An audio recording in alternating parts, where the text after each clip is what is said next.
Welcome back दोस्तों। अगर आपने अभी तक सब्सक्राइब नहीं किया है तो जल्दी से कर लो ताकि मैं आपके लिए ऐसे ही मजेदार एक्सप्लेनेशंस लाता रहूं।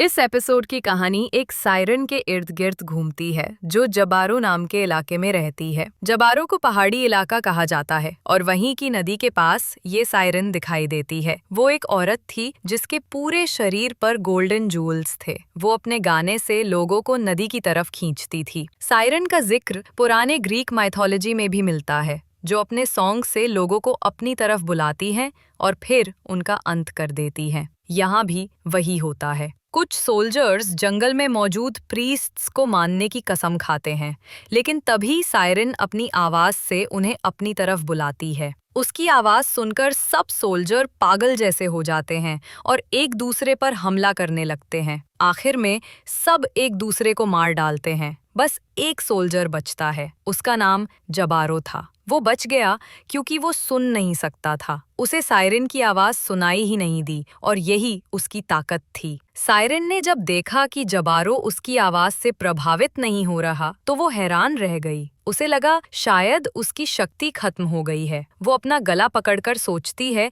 कि अब उसका असर क्यों नहीं हो रहा। जबारो जंगल की ओर भाग जाता है और रात के अंधेरे में सायरन भी उसके पीछे जाती है। नदी के पास जबारो को एक सोने का टुकड़ा मिलता है जिसे वो उठा लेता है। ये छोटी सी बात बाद में बहुत मायने रखती है। जब उसने सायरन को देखा तो उसकी चमक और सोने जवाहरात से भरी देह देखकर लालच जाग गया। अब वो उसे पाने की चाह में उसके पीछे पीछे जाने लगा। उसकी नजर बस उस गोल्ड पर थी। उसके साथ ही सोल्जर्स तो अब रहे नहीं, तो उसे लगा सारा खजाना उसका हो सकता है। जेबारो और सायरन एक अजीब सा डांस करते हैं, जैसे दोनों एक दूसरे को परख रहे हों। लेकिन अचानक सायरन उसे काट देती है। गुस्से में जेबारो उसे पकड़ता है, उसके सारे गहने और सोना उतार लेता है। वो उसका शरीर नदी में फेंक देता है और फिर पहाड़ों की तरफ भाग जाता है। उसके ग्रीड ने उसे इतना अंधा बना दिया कि वो समझ ही नहीं पाया कि असली खतरा क्या है। जेबारो जब वहां से जा रहा था तो उसने नदी से पानी पिया, वही नदी जिसमें उसने सायरन का शरीर फेंका था। लेकिन अब वो पानी साफ नहीं था, उसमें सायरन का खून मिला हुआ था। जैसे वो पानी अब उसका हिस्सा बन गया था। वो पानी जैसे उसके सारे दर्द और शक्ति को अपने साथ लिए हुए था। पहली बार उसे सुनाई देने लगा। अब वो बर्ड्स की आवाजें, हवा की सरसराहट और पानी का बहना सब सुन सकता था। पहले जो दुनिया उसके लिए चुप